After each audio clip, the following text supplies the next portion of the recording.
Hi, everybody. My name is Lisa Keslar, and I'm here today with Cheers for Charity New Hampshire. And I am so grateful to be here with my dear partner on this, JoAnn Burchuk. Hi, JoAnn. Hi, Lisa. Hi, I'm JoAnn Burchuk with Lighthouse Physical Therapy and, of course, Cheers for Charity. And today we have another great organization to share with you. So I would like to welcome Becca from Be the Village, New Hampshire. So welcome, Becca, and just introduce yourself. Tell us a little bit about yourself and the organization and maybe a little bit how it got started. Yeah, so I'm Becca Bergman. My husband and I have been foster parents ourselves for 4 years, and that's kind of where Be the Village, New Hampshire comes from. So its main goal is to really support foster families in Stratford County. That's where we focus the majority of our attention. Because as we got licensed and started fostering, and we've been doing it for 4 years now, we realized how much support we needed. We didn't really know how much we needed when we started. So it kind of started as like a grassroots church ministry, actually. And then we got lots of questions like, can I help? Do I have to go to church? Do I have to? And we're like, no. So that's kind of how we started to figure out maybe we should expand it outside of those four walls. And that's what we've done. And so we really want to support foster families because when children are in foster homes, if they get moved around, their chances of reunification, which is the main goal of foster care, or adoption, it goes down with each move. And there's a lot of factors for that, different county, possibly different caseworkers. And so if a child can stay in one foster home for the duration of the case, which is typically about 2 years, they have the best chance of reaching permanency the most quickly. And it's just the most healthy for them. So we wanted to wrap around foster families, providing support through babysitting and meals, because we know that if we can help that foster family feel supported and get what they need, then ultimately the child is getting what they need, which is permanency as quickly as possible.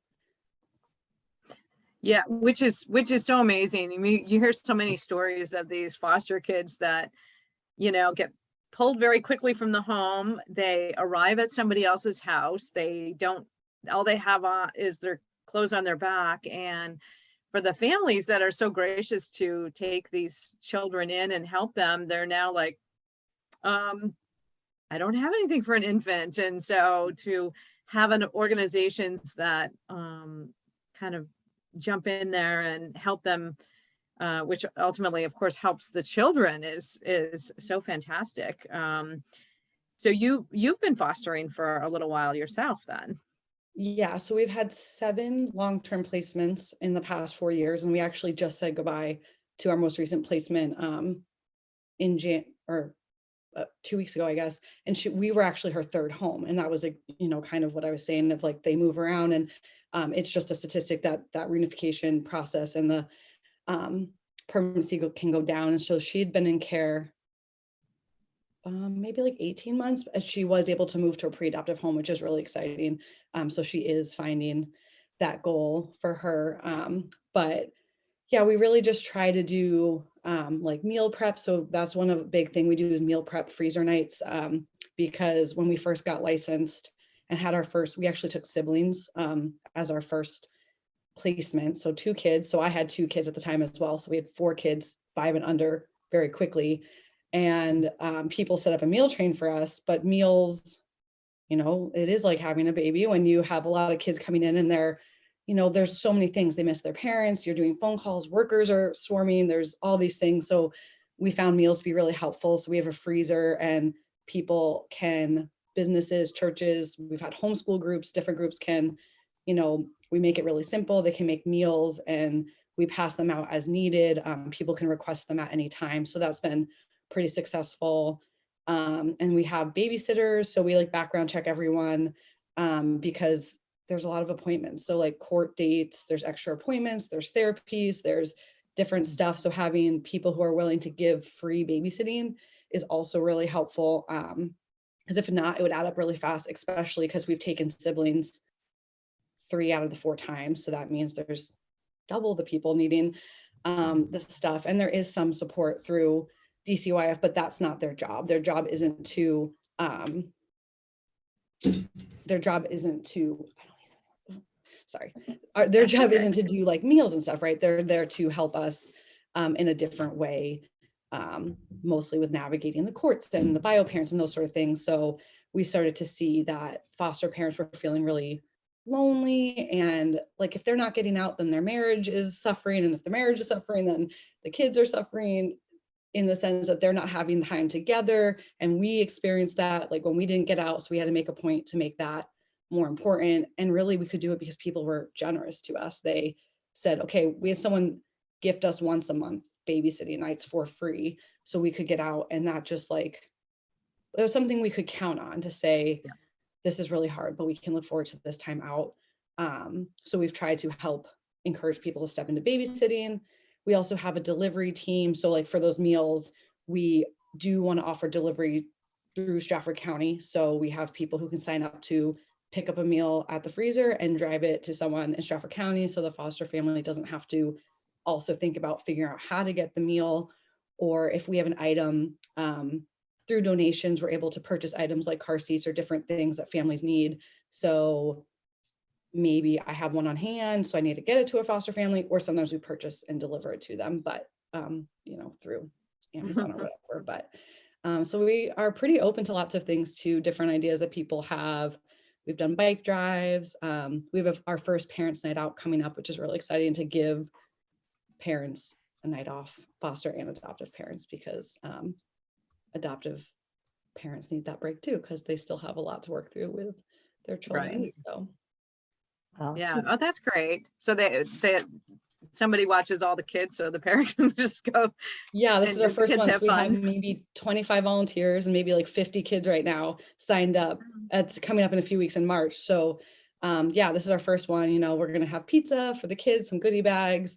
And so we're really excited for that, because yeah, like we've had the blessing of one person giving that to us, but not everyone has that. And that's what we're trying to help, is getting like a babysitting team. So that way we can encourage those babysitters to maybe do that, give someone once a month or every other month to let them get out. And we've done bike drives and different things. And so we're just excited to get to know, because we're really new. This has really been a year since we became Be the Village, from being a church ministry to a group that actually serves Stratford County versus just the people that were in our church. So this past year, we've grown and changed and shifted to be a nonprofit, not just a ministry. So we're just excited to, talk to different people, work in the community, and just grow and have people wrap around these families and these kids.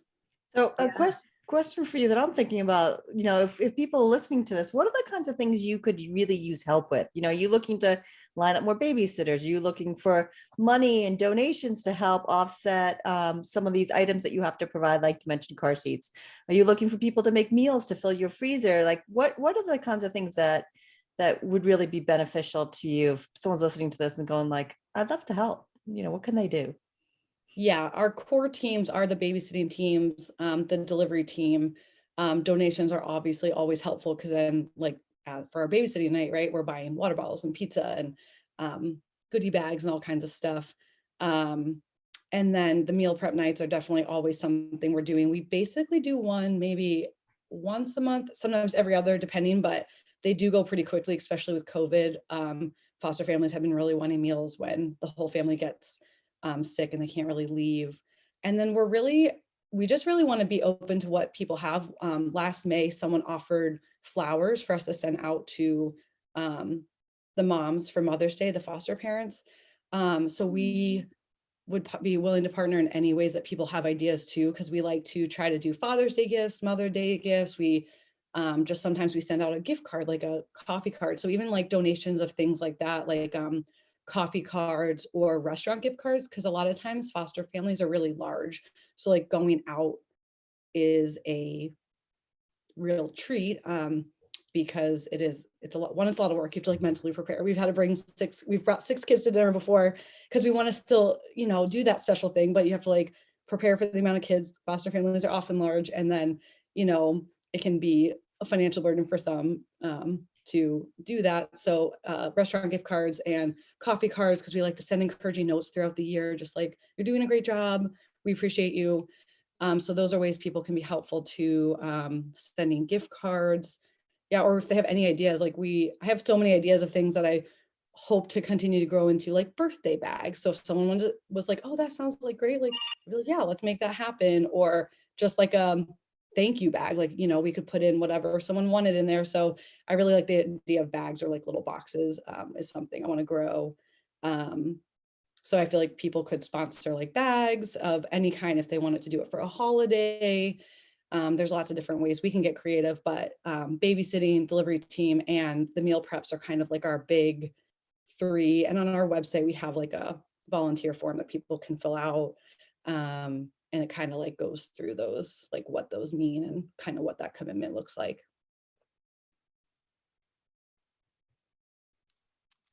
Awesome. Yeah. So many different ways people can get involved. What's the best website that people can go to find you? Yeah, so we have like the www.bethevillagenewhampshire.org. And then we also have an Instagram page, which is Be the Village New Hampshire.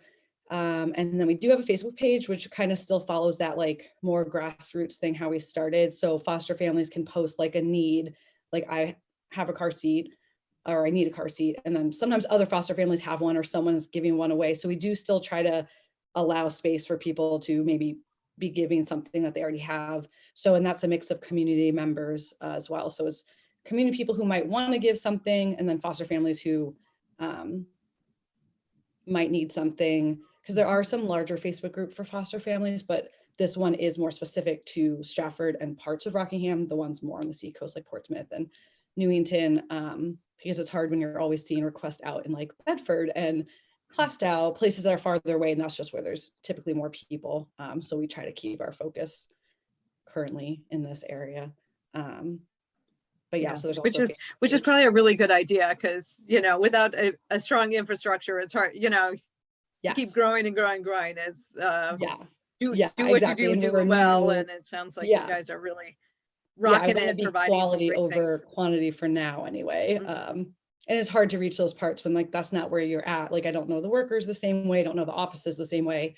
But it is something that could be, that's one of our future ideas, like recreate it. Like if someone wanted to kind of take what we set up and like make another little branch like in their place. So that's something we've talked about and would love to continue to help people do that, like have a freezer in their business. And then we show them how we do our meal preps and kind of branch out, but that's like a longer term dream. So, but. You're muted, Lisa. So close to remembering that. So I think the work that you're doing, Becca, is so important. And I just think the fact that you're coming from a position to where you understand, and you can talk so compassionately about what the needs really are, as opposed to, those what people might think they are, until you go through it. I think what you're doing, your work is crazy important. And I'm so grateful that you're out there doing this. So thank you. Yeah, we appreciate it, because really what we found was like people are always like, how do you do it? I'm like, I don't, like, it's all these people, and it really is, we don't have family close by. So for us, like that village was really important. And I think, I mean, I talked to a lot of foster families in the state, and a lot of people, that's why they can. And 50% of foster families don't continue on for a second year. And that's usually often due to lack of support. So we want to see that number go down. We want more people to continue on and feel like they're supported. So if they've thought about fostering, maybe they would say yes, because they know there's people around to help them, especially if like they don't have family like us, they know there's somewhere they can go and get at least food, or at least talk to someone. Like the very least, I can connect them to other foster families. They can talk to me, they can talk to other people on the team, and just have someone like checking in on them. So even simple stuff like that can be really important. Wonderful. Well, the work you do is so great, and we are so grateful that you've taken some time out of your what must be crazy busy schedule to share with us about it, and giving us an opportunity to let more people know about the important work you're doing. So thank you so much. Yeah, thank you so much for letting me chat with you guys. Absolutely, it's been fun.